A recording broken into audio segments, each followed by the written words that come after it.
You ever find yourself in one of those situations where you know everyone will be better off if you just cooperated, but you're just a little worried about getting taken advantage of?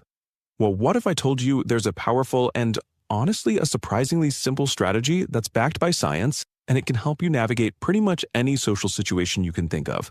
Let's dive in and see how it works. Okay, imagine this. You and your new roommate, you make a deal to split the chores. Super simple. You do the dishes on Sunday, they'll get them on Wednesday. And for a few weeks, it's great.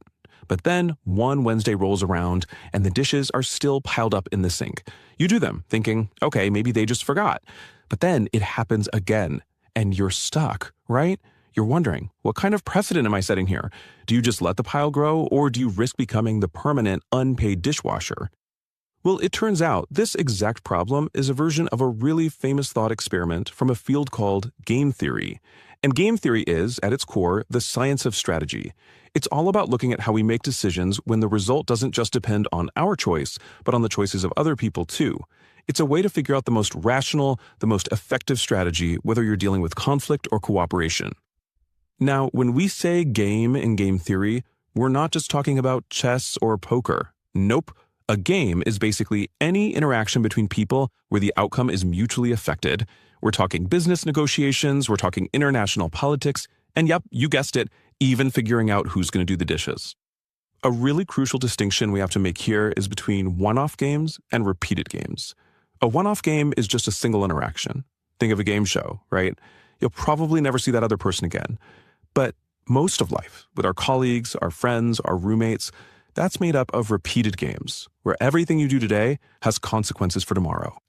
To really get why this difference is so important, let's look at a perfect example of a high-stakes, one-off game. There was this British game show called Golden Balls, and in it, two complete strangers face a really simple choice that decides who walks away with a big old pile of cash. Okay, so the rules here are super simple. As you can see, if both players choose to split, they share the money. Easy enough. But if you split and the other person steals, they get everything and you get absolutely nothing. On the flip side, if you both decide to steal, you both walk away with zero. The clock's ticking. What's your move?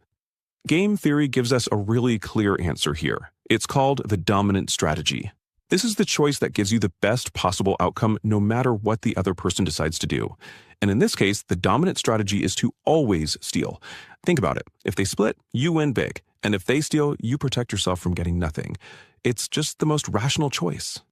But here's the thing. That always be selfish strategy, it completely falls apart in the real world.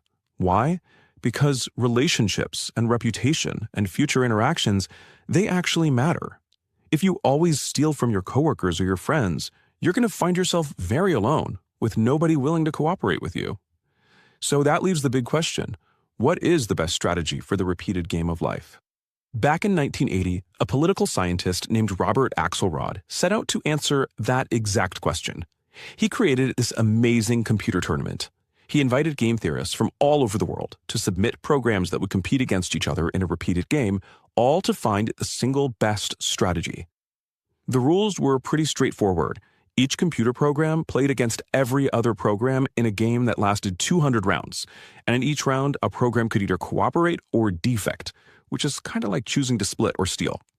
The whole point wasn't to win any single game, but to rack up the most points over the entire tournament. So what's really interesting here is the scoring. If you both cooperate, you both get a solid 3 points. Nice. Now, if you defect while the other guy cooperates, you get the highest score, 5 points, but it comes at a huge cost to them. And if you both defect, you both end up with a measly 1 point. You can really see the tension here between a short-term gain and long-term, mutual destruction. The programs that people submitted were just incredibly diverse. Some were super complex, designed to probe for weaknesses and then just exploit them. Others used random moves just to create chaos.